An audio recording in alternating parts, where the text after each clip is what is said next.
loves, welcome back to my channel. Welcome if this is your first time here. My name is Day, and if you like these types of videos, go ahead and subscribe and join the lovely family. I would love to have you stick around, and for those of you who have been here, thank you guys so much for coming back to see me once again. So in today's video, I would like to discuss pretty much the cons or like the effects of protective styling on the locks. This is a question that I get pretty often, and it's mainly because people who start the lock journey, you may not necessarily feel 100% comfortable like starting the journey and actually wearing your hair out.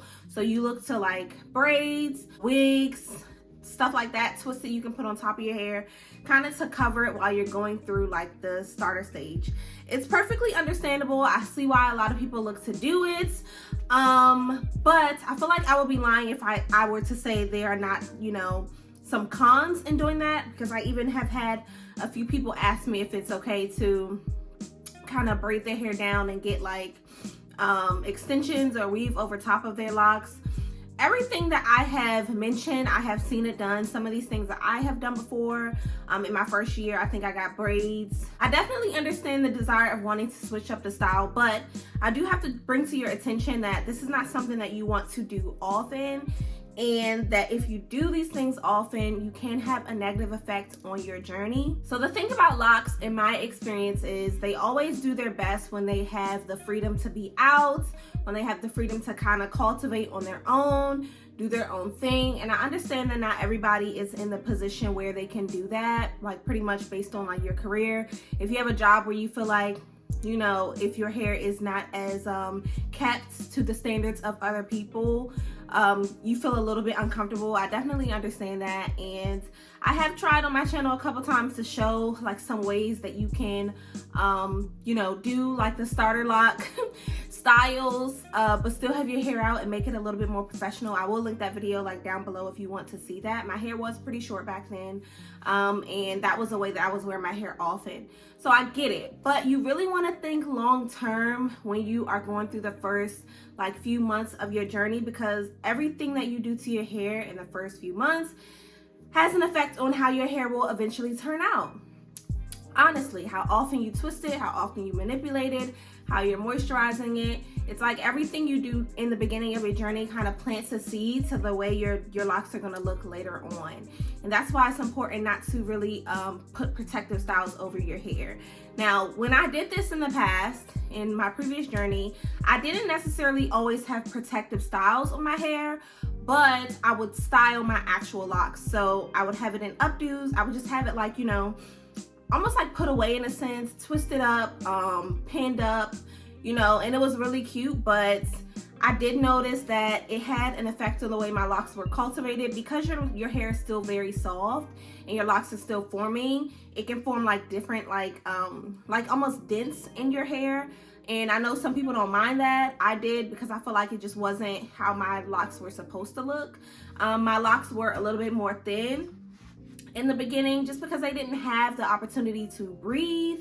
It took a lot longer for them to drop as well. When I say drop, like some people's hair naturally grows up and out. My hair does do that, but just depending on how you train your hair in the beginning, you can train it to like drop a little bit sooner, meaning like grow downwards a little bit sooner. And I noticed the difference between this journey and my last journey. My journey this time, my hair dropped a lot faster because I was leaving my hair alone and I was letting it just fall on its own.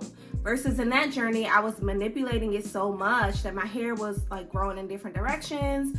The locks just weren't as, I don't want to say neat, because you're never gonna have a neat look, but they just did not look as nice. They really did look like I was manipulating it a lot in the beginning, and I was. And I don't know, they didn't have the freedom to kind of thicken up and do what they wanted to do on their own. And that's because I was just so like, pressed about having my hands in my hair, having my hair look a certain way. So my recommendations are, if you are in a position where you have to, kind of keep up this ideal of a presentable like look, I definitely would recommend like more professional wraps, if anything, because wraps you can take off like as soon as you get home. You can get an all black one, like a solid color, and you can kind of do more of a like you know, almost like a professional wrap your hair back type of look.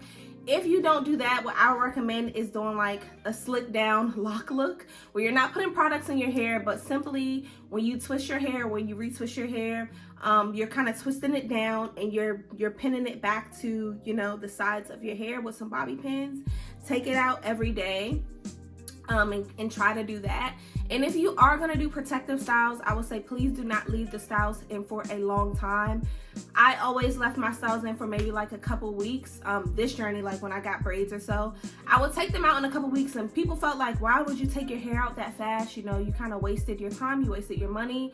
I don't think so, because I didn't want any long-term effects to, you know, take place on my hair. Your hair, your locks are supposed to be free. They have a desire to be free, and they flourish and they look the best when you give them the opportunity to do that. So you definitely want to keep that in mind. Now, I can't pretend like I have a lot of experience with wigs. I really don't know. I know that there's some people who, you may wear a wig and you take it off at the end of the day, and maybe you just put on like a cap underneath or something like that. I don't think that there's an issue with it, as long as, one, your locks really should have more time being out than being, like, you know, in a wig, in my opinion. And two, you got to make sure that you are moisturizing it. You got to make sure that whatever you're putting on your hair, whether it be caps, wigs directly over it, whatever it is, make sure it's not something that is damaging or drying out your locks. Because, I mean, there's so many different types of hair. If you're just putting your locks like back, you know, or you know, in a ponytail, or just like, you know, pushing them back and then putting a wig over it, depending on the wig, you got to make sure just make sure it's not something that is damaging or drying out your hair. Even with me, I wear wraps a lot to work, but there's sometimes that I have to take a break from that, because the material, the type of material of the wraps can dry out my hair, and I will see a difference in that. Or if I'm pushing my hair up, you know, and wearing it up too often, I will start to notice, okay, my hair is not really liking this. I need to figure out different ways where I can kind of let it, you know, rest and lay down some. So there is balance to everything. I would say the best time to start your journey is during a time where, you know, you can just let your hair be free. A lot of people got lucky last year and started their locks during quarantine. And I was like, I feel like the best thing that you can do, because you didn't really have to worry about, you know, how your locks look to other people. And then for those who have jobs where, or are in positions where, you know, you can wear your hair out all the time, do it. Wear your hair out all the time. Protect it in areas and weather that, you know, may be damaging, but other than that, let your hair be. Those first few months are just so vital. They're so vital. Like, I would say the first year in general is just so vital in how your hair is going to turn out. Of course, after that, after your hair does lock, you still want to maintain certain things, but while your hair is locking, you just really have to be careful. You got to be delicate. You got to treat them very well, because, you know, that's the set that you're going to have and that you're going to keep. So I hope this answered some questions. Of course, any additional questions, just drop them down below or send me a message on Instagram at dreadlocks. Thank you guys so much for joining me for another Loc Talk video, and I will see you all in my next one.